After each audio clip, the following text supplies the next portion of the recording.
আজকে আপনাদেরকে তৈরি করে দেখাবো ক্যাবেজ সালাদ বা বাঁধাকপির সালাদ। তো লেট স্টার্ট দ্য ভিডিও। নিয়ে নিলাম হচ্ছে এখানে একটা বাঁধাকপি, মিডিয়াম সাইজের। তো এটাকে ভালো করে ধুয়ে নেব।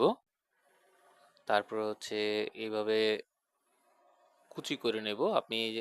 আমি চাকু দিয়ে করেছি, আপনি চাইলে যে কোনোভাবে বটি দিয়েও করতে পারেন। তো এই এবার নিচ্ছি হচ্ছে লেটুস পাতা, এটা আপনারা বাজারে পেয়ে যাবেন। এটাকেও কুচি করে নিলাম, দুটাকে অ্যাড করলাম। এবারে দিব হচ্ছে মানে আপনি যেরকম ঝাল খান সেই অনুযায়ী কাঁচামরিচ কুচি, তারপর দিব হচ্ছে ধনিয়া পাতা, তারপর দিব হচ্ছে লেমন, এই পর্যায়ে দিব হচ্ছে মেয়োনিজ, আমি অল্প পরিমাণে দিলাম। তারপর দিব হচ্ছে হালকা সুগার, যদি আপনার ডায়াবেটিস থাকে তাহলে সুগার দিবেন না। এটা হচ্ছে হোয়াইট পেপার,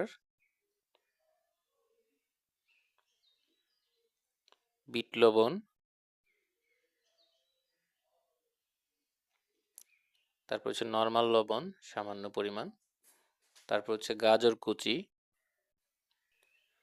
তো এবারে এই সবগুলোকে ভালো করে একটু মেখে নিব। তার ফাঁকে আপনারা ভিডিওটা ভালো করে শেয়ার করে দিবেন বেশি বেশি।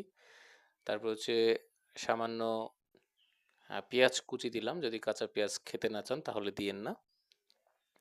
এবার মোটামুটি মাখানোর পরে দিব হচ্ছে, এটা হচ্ছে স্বাদ মিশালি বা আপনার ম্যাজিক মশলা বলে অনেকে, তো এইভাবে আমরা ডেকোরেশন করব। তো দেখতে পাচ্ছেন ডেকোরেশনটা খুবই সুন্দর হয়েছে। এভাবে খেলে কিন্তু আপনার ওজন কমবে এবং হচ্ছে এটা ভাতের বিকল্প হিসেবে কিন্তু আপনারা খেতে পারেন। তো ভিডিওটা ভালো লাগলে অবশ্যই শেয়ার করবেন, like comment subscribe and follow করতে ভুলবেন না। আল্লাহ হাফেজ।